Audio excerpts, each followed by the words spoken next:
This is me Azhar Khan and you are watching Biochemistry. Dear students, इससे पहले हमने lecture number 1 में biochemistry की डिफिनेशन की। बायोकेमिस्ट्री में हमने बायोमॉलिक्यूल को पढ़ा और फिर लेक्चर नंबर 2 में हमने बायोमॉलिक्यूल में से कार्बोहाइड्रेट से स्टार्ट किया और कार्बोहाइड्रेट की जनरल इंट्रोडक्शन हमने की। आज हमारा तीसरा लेक्चर है और आज हम पढ़ते हैं कार्बोहाइड्रेट की क्लासिफिकेशन। कार्बोहाइड्रेट इसको हम क्लासिफाई करते हैं simple carbohydrate, compound carbohydrate and derived carbohydrate में। तो classification of carbohydrate.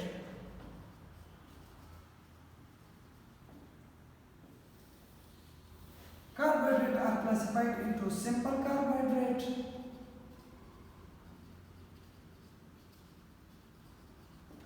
second compound or complex carbohydrate,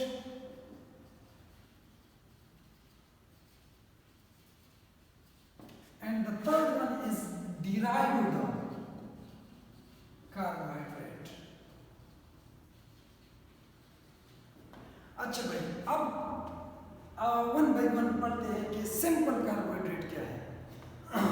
तो सिंपल कार्बोहाइड्रेट वो कार्बोहाइड्रेट है जिसकी हम हाइड्रोलिसिस करें और आफ्टर हाइड्रोलिसिस वो हमें पेवर कार्बोहाइड्रेट यूनिट दे या पेवर मोनोसेकेराइड यूनिट दे, तो इसको हम कहते हैं सिंपल कार्बोहाइड्रेट। इसकी एग्जांपल देखते हैं। इसकी एग्जांपल है माल्टोज। माल्टोज की हम हाइड्रोलिसिस अगर करें, इन एडिशन ऑफ वाटर करें, तो ये हमें ग्लूकोज प्लस ग्लूकोज यूनिट देते हैं विच आर पेवर मोनोसेकेराइड। इस तरह सेकंड एग्जांपल है सक्रोज। सक्रोज की अगर हम हाइड्रोलिसिस करें तो आफ्टर हाइड्रोलिसिस ये हमें ग्लूकोज प्लस फ्रक्टोज यूनिट देते हैं which are pure monosaccharide. Third example है लैक्टोज। लैक्टोज की अगर हम हाइड्रोलिसिस करें तो आफ्टर हाइड्रोलिसिस ये हमें ग्लूकोज प्लस गैलेक्टोज यूनिट देते हैं। इसकी एग्जांपल है विच आर पेवर मोनोसेकेराइड। इस तरह other example glycogen, starch, cellulose, जिसकी हम अगर हाइड्रोलिसिस करें तो आफ्टर हाइड्रोलिसिस वो हमें पेवर मोनोसेकेराइड यूनिट देते हैं। तो ये हो गए सिंपल कार्बोहाइड्रेट और सिंपल कार्बोहाइड्रेट की एग्जांपल।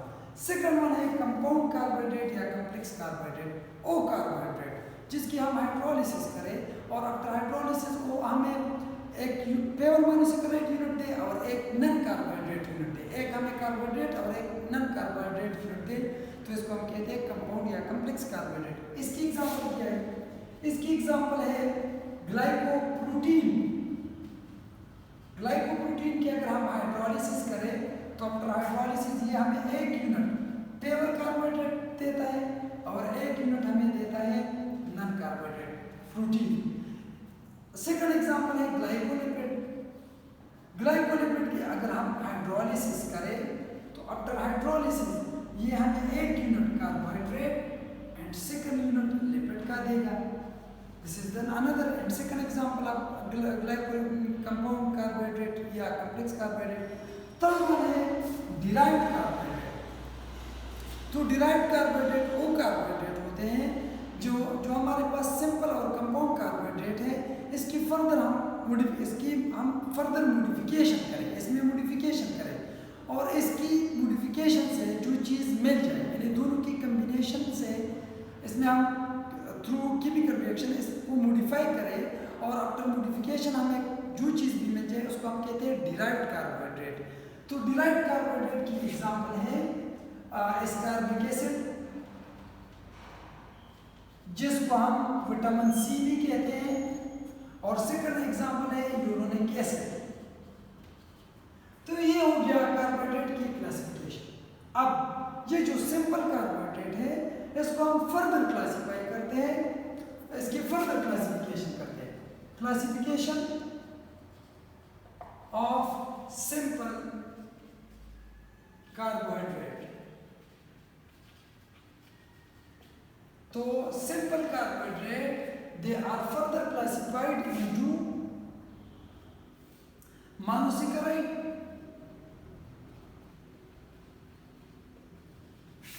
disaccharide,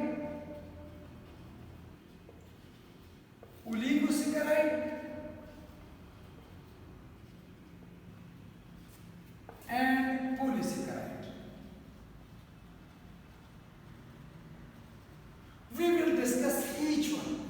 अच्छा, तो सबसे पहले हम स्टार्ट लेते हैं मोनोसेकेराइड से कि मोनोसेकेराइड क्या है।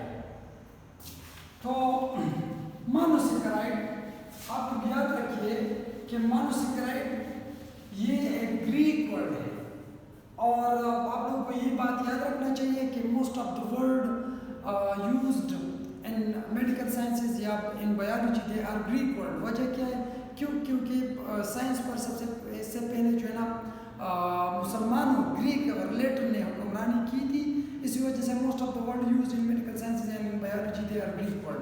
तो आते हैं कि मोनोसेकेराइड क्या है।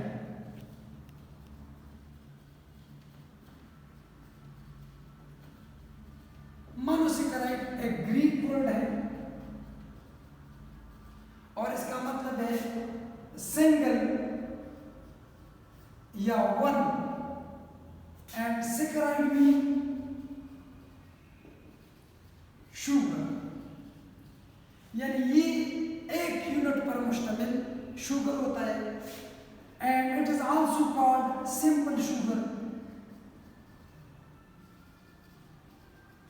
और ये शुगर स्वीट इन टेस्ट होते हैं,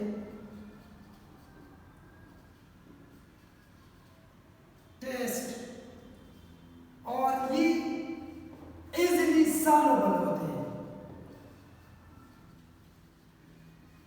इजीली सॉल्युबल होते हैं, और ये can not be hydrolysed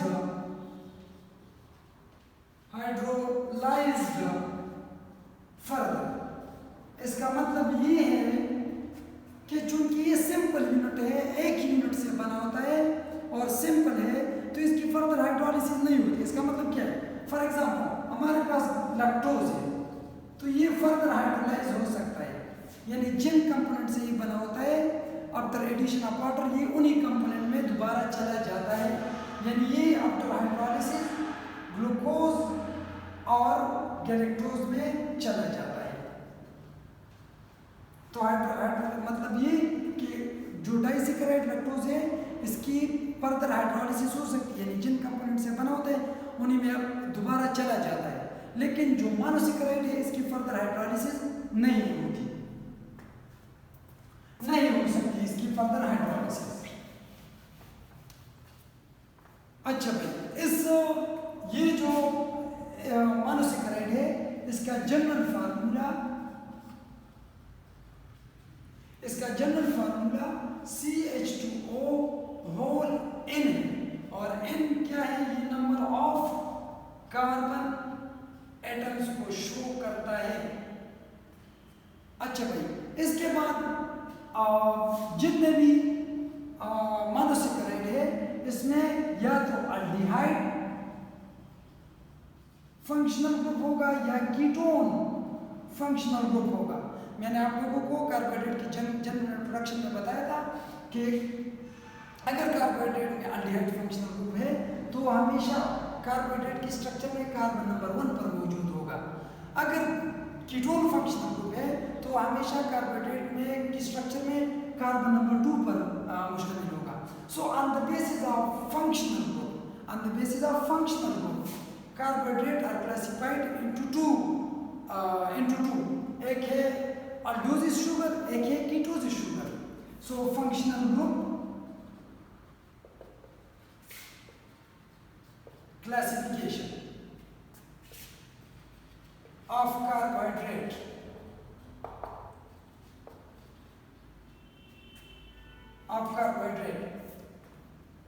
functional group classification, चूंकि इसमें या तो अल्डिहाइड फंक्शनल ग्रुप होता है या कीटोन, इसी वजह से ये दो टाइप के होते हैं, एक है अल्डोसिस, दूसरा है कीटोसिस। मोनोसेकेराइड जिनमें अल्डिहाइड फंक्शनल ग्रुप होता है उनको अल्डोसिस शुगर कहते हैं। इसकी एग्जांपल क्या है? इसकी एग्जांपल है ग्लूकोज। ग्लूकोज में अल्डिहाइड फंक्शनल ग्रुप होता है, इसी वजह से ग्लूकोज अल्डोज शुगर है। कीटोसिस की एग्जांपल क्या है? फ्रक्टोज में इसमें कीटोन फंक्शनल ग्रुप होता है, इसी वजह से फ्रक्टोज को कीटोसिस शुगर भी कहते हैं। अच्छा भाई, इसके बाद हम क्लासिफिकेशन इस मोनोसेकेराइड की फर्दर क्लासिफिकेशन करते हैं on the basis of number of carbon atoms. Monosaccharide are further classified into those monosaccharide which contain 3 carbon atoms. They are called trioses. और trioses इसका फार्मूला C3H4O3. इसकी एग्जांपल क्या है? ट्राइओसिस की एग्जांपल क्या है? ट्राइओसिस की एग्जांपल है ग्लाइसिरल्डिहाइड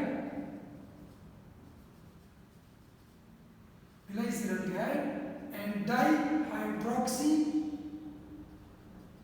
एसीटोन. ग्लाइसिरल्डिहाइड में अल्डिहाइड ग्रुप होता है, जबकि डाइहाइड्रोक्सी एसीटोन में कीटोन फंक्शनल ग्रुप होता है. अच्छा भाई, on the basis of number of carbon atoms दूसरा जो है ना वो मोनोसेकेराइड जिसमें 4 कार्बन एटम होते हैं, इसको कहते हैं टेट्रोसिस. जिसमें 4 कार्बन एटम्स होते हैं इसको कहते हैं टेट्रोसिस.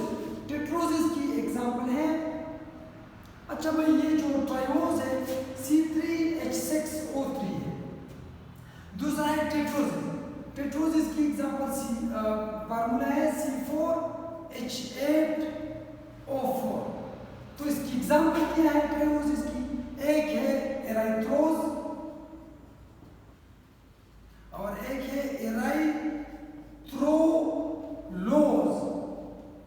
अच्छा, इसमें अल्डिहाइड फंक्शनल ग्रुप है और इसमें कीटोन फंक्शनल ग्रुप है.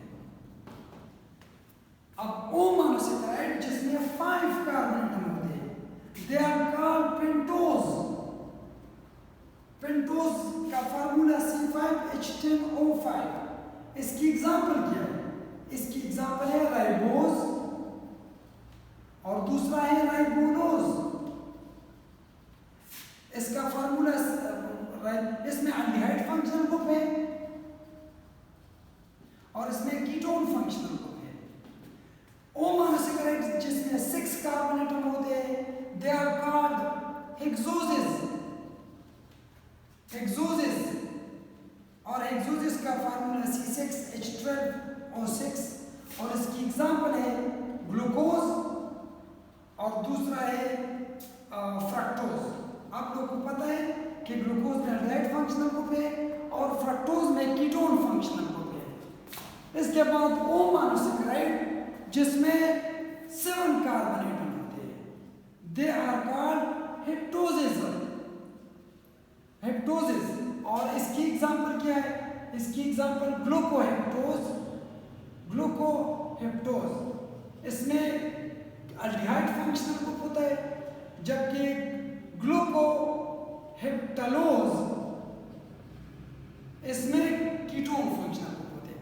तो आज के लेक्चर में हमने मोनोसेकेराइड की जनरल इंट्रोडक्शन की, फिर मोनोसेकेराइड की क्लासिफिकेशन की on the basis of functional group, फिर मोनोसेकेराइड की क्लासिफिकेशन की on the basis of number of carbon atoms, और on the basis of number of carbon atoms monosaccharide are classified into trioses, tetroses, pentoses, hexoses and heptoses. और इसकी example हमने आज पढ़ी. इसके बाद आने वाले लेक्चर में इंशाअल्लाह ताला हम पढ़ेंगे मोनोसेकेराइड की एग्जांपल जो कि ग्लूकोज, फ्रक्टोज और गैलेक्टोज. डिटेल के साथ मोनोसेकेराइड की एग्जांपल अगले लेक्चर में पढ़ेंगे इंशाअल्लाह.